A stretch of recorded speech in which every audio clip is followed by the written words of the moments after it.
So now we are on the answer of IELTS task one, the summary guide. Now the question in front of us, this question which is in front of us, this question is the question of line chart. तो मैंने जैसे समझाया 5 steps में हमने answer करने में। पहला step है इसका ब्रेन मेकिंग। हमने सारे के सारे वेरिएबल्स देख लिए जो इसमें दिए हुए हैं, माइंड सेट कर लिया कैसे आंसर करना है। तो अब हमारा जो स्टेप 2 है, जो कि समरी का अफेक्टिवली पहला बनेगा हमारा paragraph, that is the introduction writing. मैंने बताया था कि इंट्रोडक्शन राइटिंग हमेशा हम करेंगे पैराफ्रेजिंग। हम इंट्रोडक्शन राइटिंग हमेशा पैराफ्रेजिंग मेथड से करें। और जी मैंने ये बात समझाई थी कि आप लोग अपने क्वेश्चन के पहले सेंटेंस में टाइटल ऑफ द पिक्चर जमा करते हैं, तो ये दोनों मिलके आपका इंट्रोडक्शन बना देंगे। आपको ज्यादा थिंकिंग की जरूरत है। जब हम इन दोनों को मिलाएंगे और एन एग्जाम्पल और पैराफ्रेजिंग करेंगे तो क्या बाहर निकलेगा? पहले मैं नॉर्मली लिख रहा हूँ और फिर मैं पैराफ्रेजिंग। देखिए यहाँ पे पहला सेंटेंस क्या दिया हुआ है। यहाँ पे पहला सेंटेंस है जी, मैं बता रहा हूँ। पहला सेंटेंस जो हमें दिया हुआ है, that first sentence is the graph below shows the differences in the graph below shows। मैं इसके साथ कॉलम्स को सेट करता हूँ एंड फिर मैं दोबारा one. Okay, the graph below shows the differences in wheat exports over 3 different areas।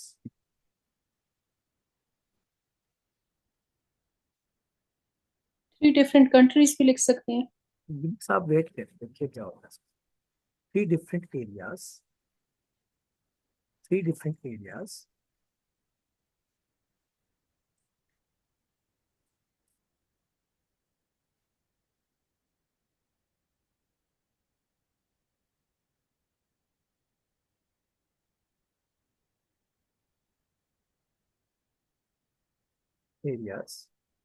Full stop. अब टाइटल क्या कहता है? टाइटल कहता है wheat export from 85 to 90 in million tons। अब टाइटल क्या कह रहा है? व्हीट एक्सपोर्ट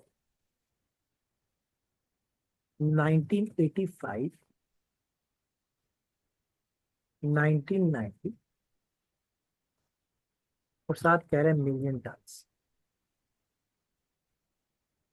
अब इन्हीं दोनों को मैंने कहा था कि जब मिक्स करेंगे तो आपका इंट्रोडक्शन बन जाए। जब भी इंट्रोडक्शन लिखेंगे तो याद रखिए, जब भी आप लोग इंट्रोडक्शन लिखोगे तो इस बात को अपने जहन में रखिएगा कि जब भी ये वेरिएबल्स इस तरह से दिए हों एक दूसरे के मुकाबले में, साथ साथ, खाए ग्राफ हो, खाए लाइन चार्ट हो, खाए पाई चार्ट हो, खाए टेबल हो, जब भी वेरिएबल साथ साथ दिए हों तो ये कंपैरेटिव एनालिसिस हो रहा होता है वेरिएबल्स का। अब मैं इसको जब पैराफ्रेज करूंगा तो मैं इसको कैसे पैराफ्रेज करूँ? इसको मैं इस तरह से पैराफ्रेज करूंगा, द ग्राफ बिलो शोज। अब जब ग्राफ बिलो शोज को मैं कर दूंगा द लाइन चार्ट। अब मैं प्रेजेंट कर, the line chart shows illustrates साथ साथ लाइनें है ना, the comparative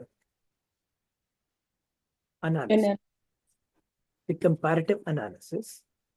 अब देखिए comparative analysis of wheat exports। अब 3 रहेगा, ओवर इन कर देता हूँ, इन 5 years। इन 3 उसने कहा हुआ डिफरेंट एरिया, मैं कहूंगा इन 3 multiple countries over 5 years। in 3 multiple states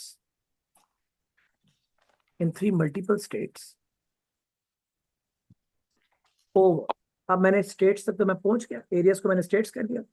over जब भी टाइम के दरमियान गैप आएगा हम वर्ड यूज करेंगे एग्जाम में स्पैन। मैं 6-7 वर्ड्स लिखवाता हूं, लेकिन as we are preparing near to exam तो हम यहाँ पे एक ही वर्ड लिखेंगे, over a span of end of 5, 5 years. Over a span of 5 years from 1985 to 1990, full stop, and that's all. रह गया मिलियन टन्स दी एक्सपोर्ट। अब 3 वर्ड यूज कर सकते हैं हम इसके लिए, क्वांटिटी, क्वांटिनम, फिगर। हम लिखेंगे the export quantum is presented in million tons, full stop. So अब हम यहाँ पे मल्टीपल वर्ड यूज कर सकते हैं क्वांटिटी के लिए।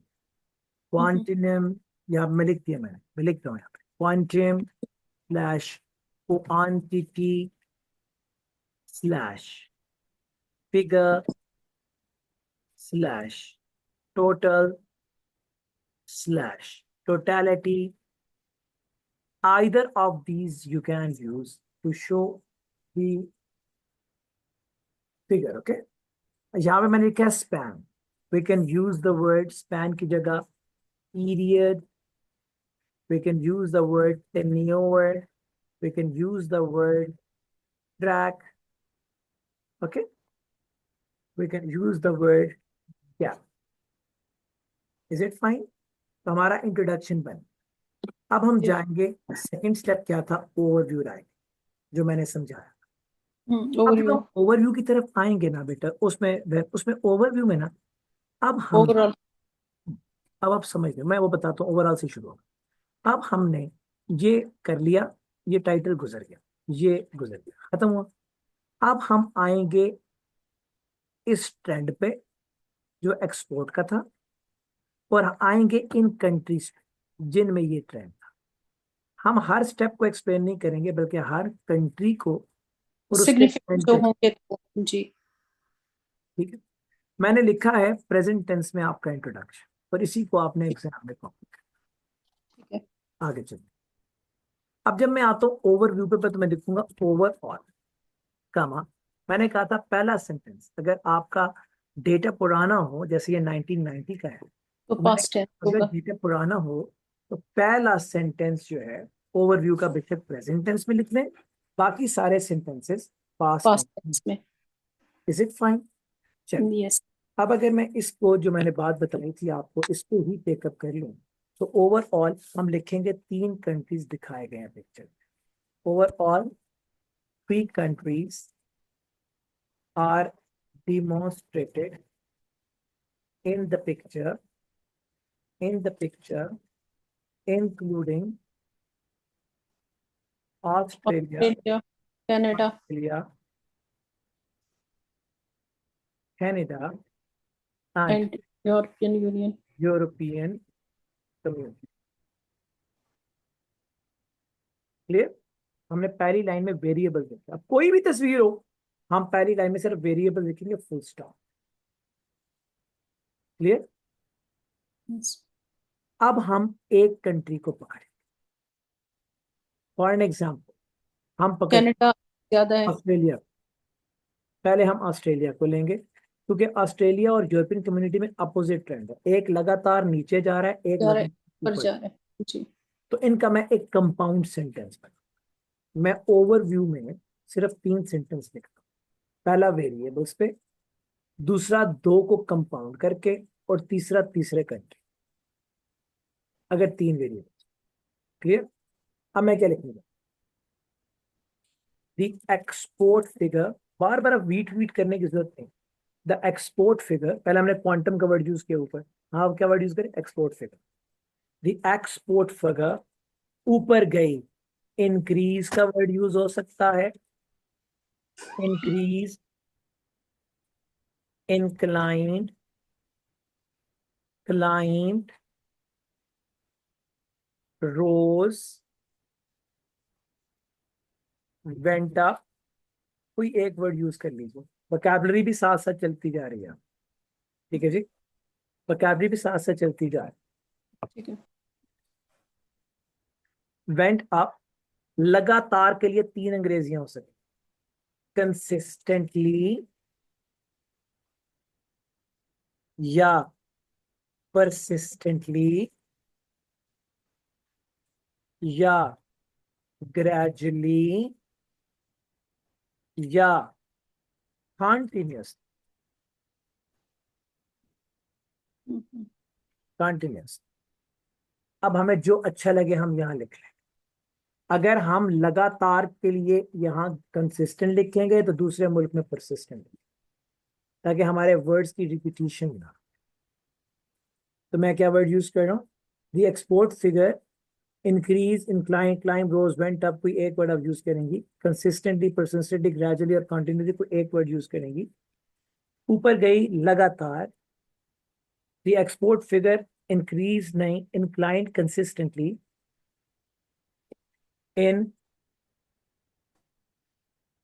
इन in European community, Australia, in European community in whole 5 years, while का ब्रिज लगाया, while this, while it while is this। अब दिस का क्या मतलब, एक्सपोर्ट, एक्सपोर्ट का जिक्र हो रहा है ना, मैं ये प्रोनाउन एक्सपोर्ट के लिए यूज कर रहा हूँ, ठीक है जी। while this total, this total declined, नीचे गया, declined या decreased,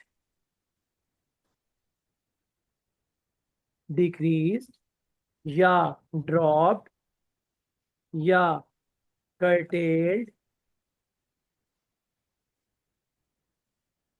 या reduced, कोई एक वर्ड यूज कर सकते हैं, या डिप, कोई एक वर्ड यूज कर सकते हैं। परसिस्टेंटली, अब पहले कंसिस्टेंट लगाया, अब परसिस्टेंट लगा देंगे। ठीक है। persistently in Australia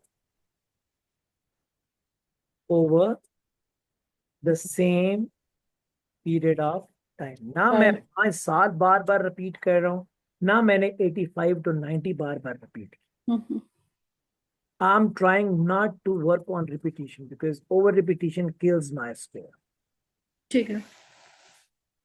आगे चलिए, अब आपने 2 कंट्रीज जो हैं उनको आपने एक्सप्लेन कर दिया एक सेंटेंस में उनके ट्रेंड को। अब आखिरी रहेगा Canada. Canada, however however however Canada, comma, the export trend to Canada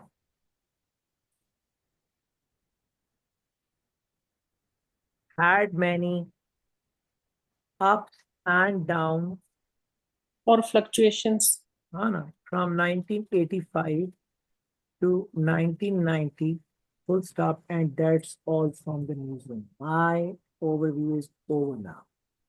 ठीक है जी। Just mention the same thing, बस। फिर अब आए एक्सप्लेनेशन। अब एक्सप्लेनेशन के पैराग्राफ नंबर 1 में, यानी कि समरी का 3 और एक्सप्लेनेशन का, समरी का नंबर 3 और एक्सप्लेनेशन का पहला पैराग्राफ, उसमें मैं 2 कंट्रीज को एक्सप्लेन करने जा रहा हूँ। पहला कंट्री कौन सा, पहला कंट्री कनाडा, कोट करूंगा, नहीं कनाडा को छोड़े, कनाडा में ट्रेंड इतना अजीब सा है कि मैं इसको छेड़ने नहीं।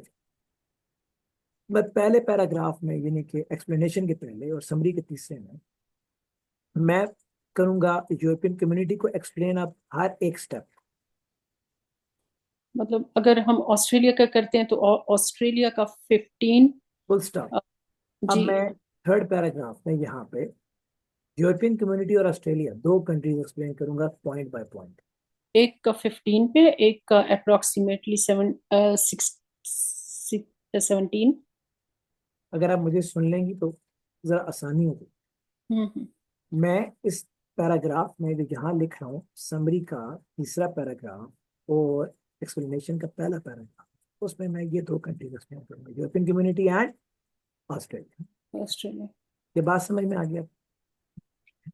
अब इसके अंदर देखिएगा, इस एक सवाल में 1 2 3 4 5 6 7 8 9 10 11 12 13 अप्रोक्सीमेशन।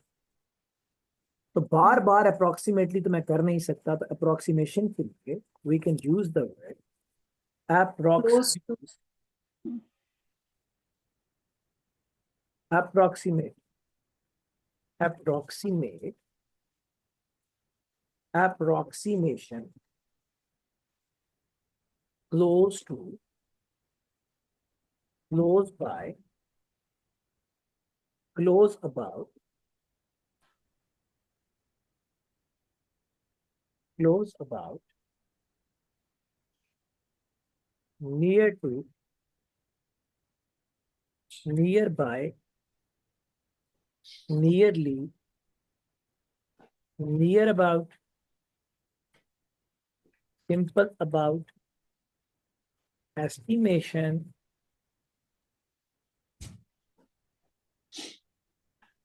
estimate, estimatedly, इन सारों में से कोई वर्ड यूज कर सकते। 1 2 3 4 5 6 7 8 9 10 11 12 13 14 मैंने आपको अप्रोक्सीमेशन सिनोनिम्स समझ में आई मेरी बात आपको? जी। ये मैंने यहाँ रखी, यहाँ टॉप पे रखा। ठीक है बेटा, आगे चलो। अब मैं शुरू कर रहा हूँ। मैं कैसे शुरू करूंगा? आई विल स्टार्ट विद जिस तरह मैंने बताया था। जब पैरा 1 शुरू करेंगे तो हम शुरू करेंगे एक वर्ड से, and that word would be to initiate. अब मैं अगर इसको पहले समझा रहा हूँ और फिर लिखूंगा, मैं यहाँ पे बोलूंगा क्या, मैं हर एक कंट्री पे दो दो सेंटेंस लिखूंगा। मैं पहले सेंटेंस में बोलूंगा टू इनिशिएट विद ऑस्ट्रेलिया, इसकी वीट एक्सपोर्ट इतनी थी 1985 में, जो हल्की सी बढ़ के यहाँ चली गई 1986 में, और फिर लगातार जवाल आया। अब लगातार के अंग्रेजी में ऊपर आपको बता चुका हूँ, कंसिस्टेंटली, कंसिस्टेंटली, ग्रेजुअली, ये मैंने सारे वर्ड लिखे हुए। ठीक है जी, लगातार जवाल आया तो पहला सेंटेंस खत्म हो गया। दूसरे सेंटेंस में मैं कमाज लगा के बाकी चारों फिगर्स को एक ही सेंटेंस में मुकम्मल कर, चारों अप्रोक्सीमेशन है, एक के साथ लगाऊंगा अबाउट, बाकी सब कुछ भी नहीं लगता, बिकॉज पूरे सेंटेंस के लिए एक अबाउट काफी है। Full stop. अब मैं दूसरे कंट्री पे आ जाऊंगा, दैट इज यूरोपियन कंट्री। मैं कहूंगा कि इसका वीट एक्सपोर्ट 85 में इतना था, जो हल्का सा कम होकर यहाँ आ गया 1986 में, और फिर लगातार इतना था 87 में, इतना था 88 में, इतना था 89 में, इतना था 9। Is it done? तो ये दूसरा sentence. So we are going to write 2 sentences on every country. पहले सेंटेंस में पहले 2 स्टेप्स और बाकी ट्रेंड, दूसरे सेंटेंस में बाकी चारों सालों का कमाज लगा के fine. Is it fine? Yes. यहां तक बात समझ आ गई आपको? हाँ जी। चल, अब एक तो ये बात आपको मैंने समझा दी, 200 सेंटेंस। आगे चल, अगर आप ध्यान करें तो एग्जामिनर ने यहाँ पे मुझे हल्का सा इंक्रीज और यहाँ पे हल्का सा डिक्रीज। अगर हल्का हल्के की बात हम करते हैं तो हल्का के लिए हम क्या वर्ड यूज कर सकते? Slight, gradual. ना, स्लाइट, स्लाइटली, है ना, ये। माइनर, जी। अ बिट, स्मॉल, है ना। बिल्कुल ठीक। अब अगर हमने हल्के के लिए ये वर्ड यूज किए हैं, तो अब मुझे बताइए इसके लिए क्या वर्ड यूज करेंगे जहां पे इतना ऊपर चला गया एकदम, वो ज्यादा ऊपर जाने के लिए हम क्या वर्ड यूज करें? हम यूज करते हैं क्विक, हम यूज करते हैं स्टीडी, हम यूज वर्ड करते हैं रैपिड या रैपिडली। ओके, अब देखें यहाँ पे कितना एकदम से ड्रॉप आ गया, इतना गहरा ड्रॉप। जब इतना गहरा ड्रॉप होता है तो हम उसके लिए क्या वर्ड यूज करते हैं? Drastic drastic. या ड्रास्टिकली। Drastically drop. फिर हम वर्ड यूज करते हैं ड्रामेटिक। या ड्रामेटिकली, है ना जी। चल, अब हम लिखने जा रहे हैं एक्सप्लेनेशन इन वर्ड्स को जो हमने यहाँ पे लिखे हैं वोकैबुलरी के, इनकी रोशनी। ठीक है जी। चल, अब मैं लिख रहा हूँ टू अनिशिएट विद ऑस्ट्रेलिया। ठीक है जी। 1 मिनट का आपको पास दूंगा, आप स्क्रीन को गौर से देख लें। कोई चीज जो आपको लगती हो कि आपको आप बॉदर कर रही है तो मैं उसको री एक्सप्लेन करूँ, आप बड़े खामोशी से 2 से 3 मिनट में गौर से स्क्रीन को देखें। चल, अब हम शुरू करें। टू अनिशिएट, जब भी पहला पैराग्राफ शुरू करें, जब भी पहला पैराग्राफ शुरू करें, हम शुरू कर सकते हैं to initiate with, to incept with on one hand, लेकिन to initiate with or to incept with are a very good start for paragraph number 3 in explanation or incept. To initiate with Australia. Come on. The export figure was at 15 empty. 15 bar yeah. Bar million turns billion turns billion turns इतना ठीक है, empty बस ठीक है। 15 million turns in in 9 1985. I'm sorry, in 1985, 85 which slightly kasa, which slightly rose to 15 slightly climbed, rose to which slightly climbed to about approximation है ना, about yeah. 16 empty in 1986, followed by a dip thereafter, dip thereafter full stop. ठीक है जी, ठीक है। आगे चल।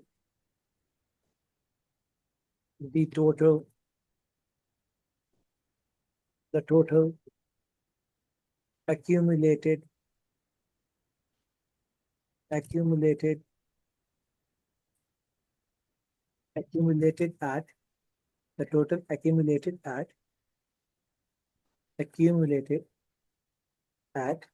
ये देखिए यहाँ पे आ गया तकरीबन, अप्रोक्सीमेशन है 14 एम 1987 में yeah.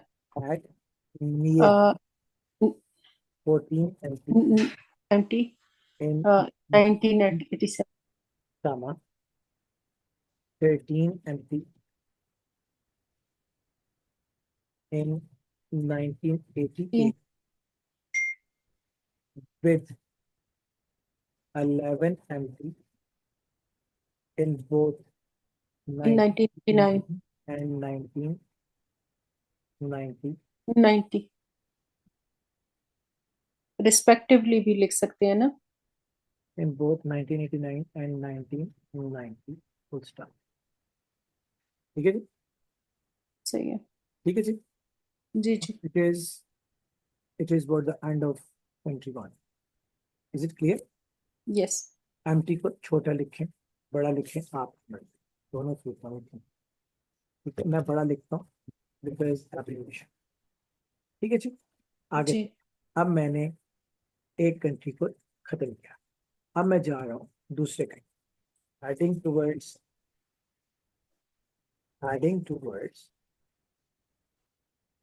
towards European community। B,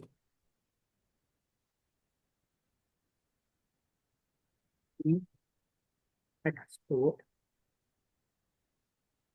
accounted for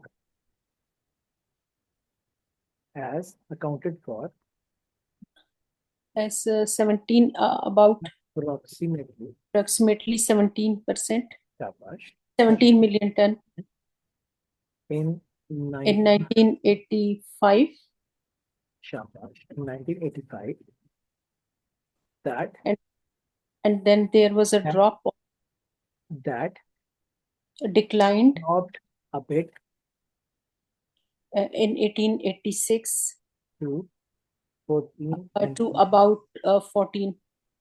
आप अगर मुझे केयरफुली देख लेंगी और ऑब्जर्व कर लेंगी तो अगला क्वेश्चन करने में बहुत आसान है, ठीक है। And that dropped a bit to 14 MB in 1986 full stop. गलत हो गया ना, 1986। अब मैंने पहले लिखा था इसके बाद के लिए फॉलोड बाय, अब मैं लिखूंगा बैक बाय, तो सिनोनिम हो गया ना ये दोनों, देखें, फॉलोड बाय और बैक बाय, तो दो सिनोनिम्स हो गए।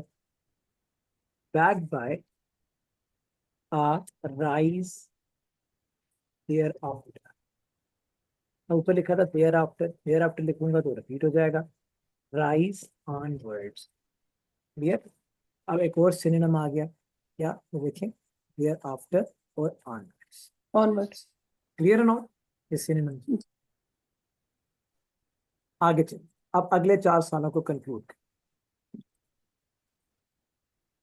the amount, There is the amount was, the export amount was, the export amount was, अब देखिए कितनी है यहाँ पे, it is 15, 15 million और ton. 15 million tons in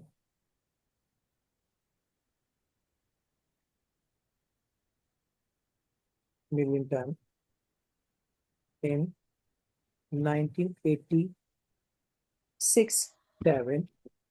and 1988. 1988, 1988 with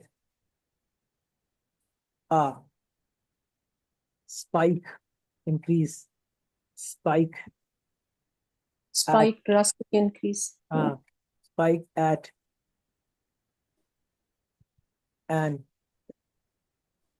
estimated 19 19 million tons in in 1989. 1989 with 21 million tons in 1990। 1990. मैंने with क्यों लिखा, बिकॉज मैं इससे पहले एक एंड यूज कर चुका हूँ, विद 2 बार आ जाए खैर, हम्म, एंड 2 बार आए तो बहुत बुरा लगता है। ठीक है। Is it fine? Yes.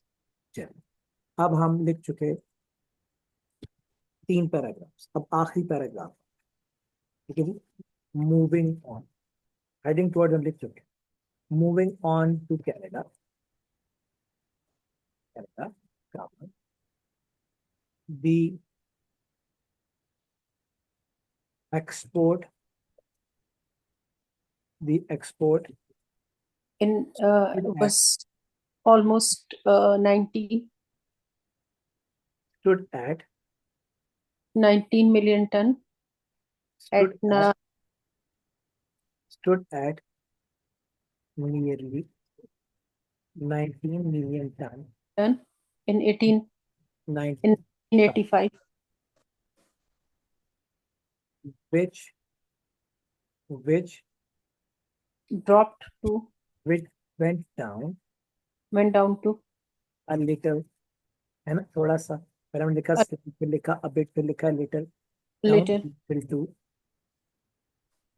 17 16 MT in 1986। 86. chased by, पहले लिखा followed by, फिर लिखा backed by, अब लिख रहा हूँ chased by, hmm, chased by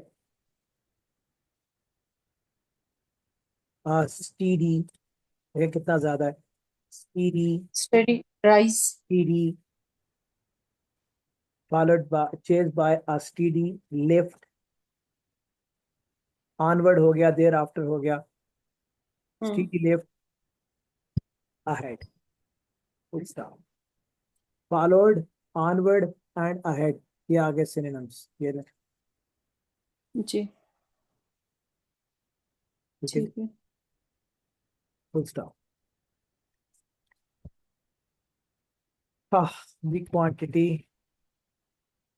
the quantity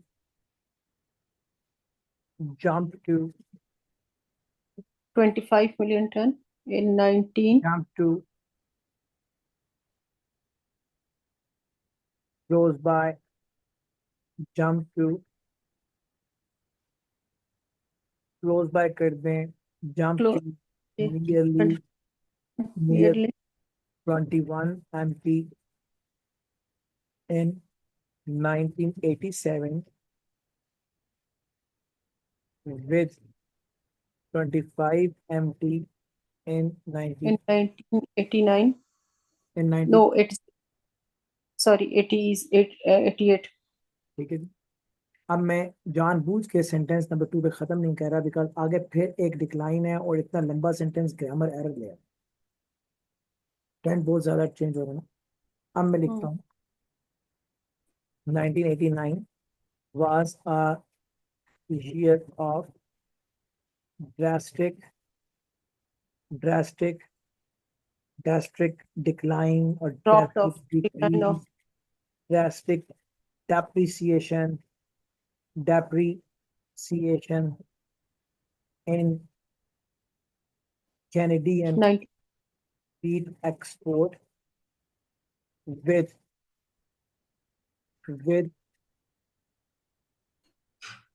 estimated 14 million tons, followed in by 19 followed by a recovery to 19 million tons in 1990, and that's all. ठीक है जी। सही जी अब अगर मैं समरी को जो मैंने लिखनी है 150 वर्ड्स रिक्वायर्ड हैं तो मैंने इंट्रो लिखा है इसका 32 वर्ड्स।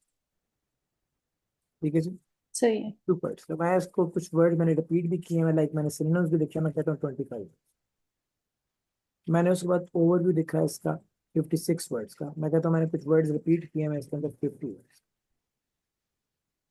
मैंने इसका पैराग्राफ 1 जो है उसको लिखा है 99 वर्ड्स का तो आई मेक इट 1। हम्म, फिर मैंने इसका अगला पैराग्राफ जो है आखिरी जिसमें मैंने कनाडा का एक्सप्लेन किया 66 वर्ड्स का मैं इसको मार्क करता हूँ 65 वर्ड्स।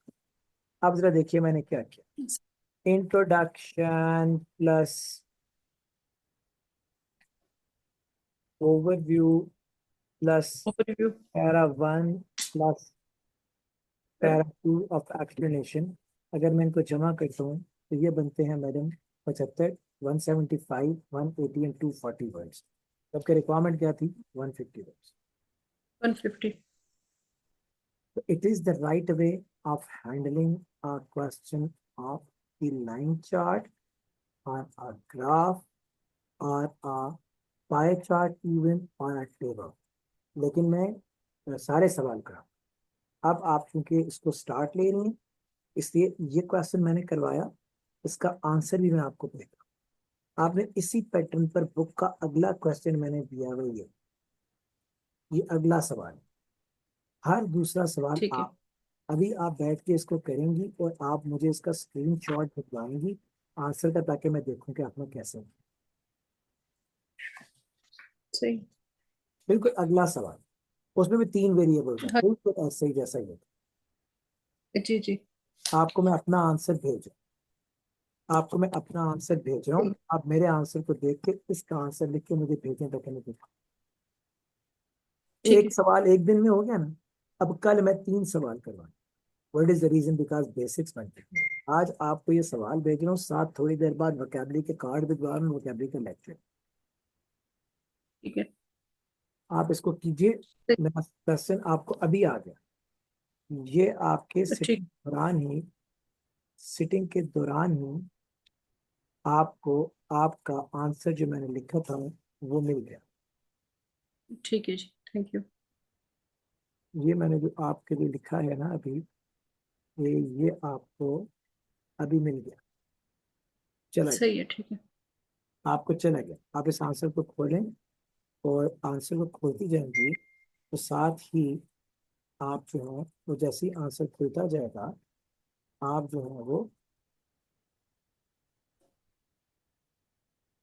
और दूसरा वाला कर लूंगी हाँ, जैसे ही आप अपना आंसर खोलती जाएंगी आप दूसरा सवाल जो मैंने आपको दिया है उसको आप कर लोगे ताकि आपका ये यहीं पे ही रिफ्रेश हो जाए। Is it fine? सही है। जी बिल्कुल। चलिए अपना क्वेश्चन सॉल्व करना शुरू कीजिए और मैं वेट कर रहा हूँ, मुझे ठीक। आंसर दिखाइए। जैसे ही आंसर मिलेगा तो मैं इंशाल्लाह ताला उसको चेक करूंगा। मोस्ट प्रॉब्ली सुबह उस पर आपको फीडबैक भिजवा दूंगा अपना 10-11 बजे तक। और कल इंशाल्लाह मैं अगले कुछ सवाल करवाऊंगा। कुछ सवाल से मुराद ये है कि मैं कल एक सवाल पे नहीं टिका रहा।